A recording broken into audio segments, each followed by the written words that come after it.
Hello, second graders. My name is Dr. Krane. I'm the principal at Price Elementary School. I'm so happy to read to you today. You'll notice that I have a helper today at the bottom of the screen. Her name is Ms. Carr. She's translating what I'm saying into American Sign Language, or ASL. ASL is a language that people who are deaf or hard of hearing use to communicate because they can't hear. They use their hands, bodies, and facial expressions rather than using their voices. The book I'm going to read is about a person named Helen Keller. Her life was not at all typical. She faced many challenges. However, she persisted and learned to overcome them. I wonder if you can guess what one challenge was that Helen Keller faced. Before we begin reading, I want to thank Maratha, Maine Architects for their generous donation to the Lancaster Education Foundation for this book. We are so grateful for their support. Also, don't forget to write your name on the book plate this book belongs to, and write your name here. All right, are you ready to read? National Geographic, Helen Keller, by Kitson, Jazynka. Who was Helen Keller? Close your eyes and cover your ears with your hands. It's dark and quiet.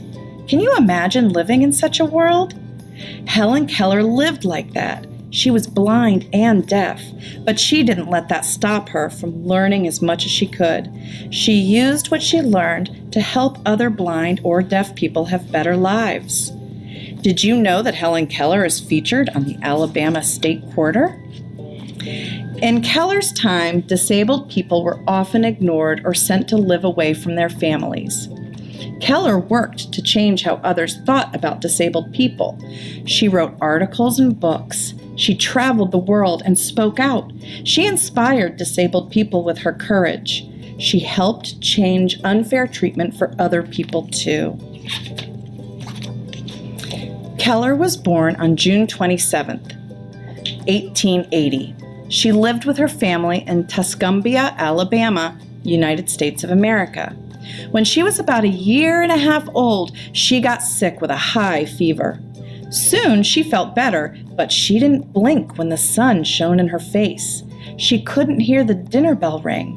Doctors said she had lost her sight and hearing forever. For young Keller, the world had become dark, soundless, and confusing. Most children learn to speak by hearing and watching others. Keller could do neither. When she tried to speak, no one could understand. She must have felt lonely and frustrated. She kicked and threw things. Her parents were frustrated too, but they wouldn't give up on their smart, spirited daughter. This chapter is In Her Time. When Keller was a girl in the 1880s, many things were different from how they are today. People rode on trains and had to heat their homes with wood. They had to grow their own food, and women couldn't vote. And schools, children were mostly taught at home. This chapter is learning letters and words.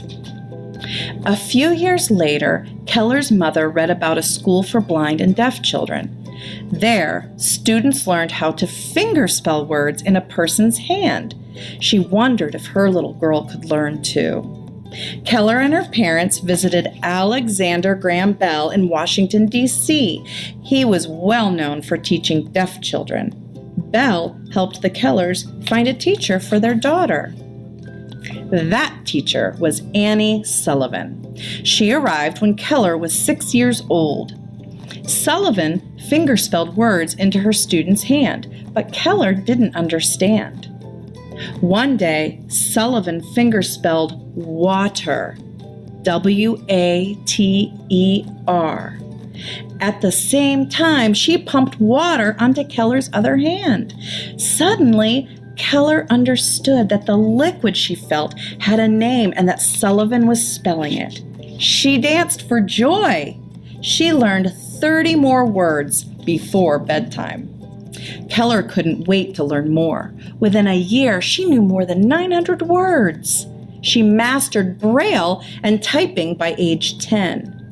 Later, she attended high school in New York City. Sullivan went with Keller and fingerspelled for her. At the time, few disabled people went to college, but Keller did. She insisted on the same treatment as other students. With Sullivan's help, she read books and wrote papers. So a few cool facts about Helen Keller. She learned to ride horses and went swimming and sledding. In college, Keller learned to read and write French, German, and Latin. Keller had a keen sense of vibrations around her and could identify people and pets by their footsteps. Keller had a special pocket watch with Braille features on the outside to tell time with her hands. And Keller and Alexander Graham Bell became lifelong friends. Keller never saw her own face in a mirror. And Keller wrote 12 books, as well as many articles for well-known newspapers and magazines. This chapter is Finding Her Voice. By now, many people had heard about Keller. She was the young, blind, and deaf woman who could read and write. She used her growing fame to help others understand the lives of disabled people. Through writing, she shared her ideas about equal treatment. But writing and fingerspelling were sometimes too slow for Keller. She wanted to use her voice to speak about change. Helen practiced speaking. In 1909, she got help from a singing teacher. A few years later, she was able to give her first speech. She kept practicing. She gave more speeches. She spoke up not only for disabled people, but also for children with the poor. As a suffragette, she spoke up for women too. And a suffragette is a woman who works for the right of women to vote. In 1924, Keller began working for the American Foundation for the Blind. She raised money that was used to help blind people get education and jobs. In the early 1930s, U.S. lawmakers were writing a new law to help disabled people. Keller pushed for the law to include the blind. She also worked to make Braille the standard system of reading and writing for blind people. This chapter is Remembering Helen Keller. Keller spent her life helping others. Her words showed the world how much disabled people could learn and do. Her work changed many lives for the better. Keller died at her home on June 1st, 1968. She was almost 88 years old. She is remembered for her hard work trying to make the world a better place for everyone. Wow, wasn't Helen Keller an inspiring person? She accomplished so many things in her lifetime. She never gave up, even though she faced so many physical challenges. When you get home, you can still read along with this book. Just go to the LEF YouTube page, as it says right here in the front of the book. Enjoy your reading, second graders.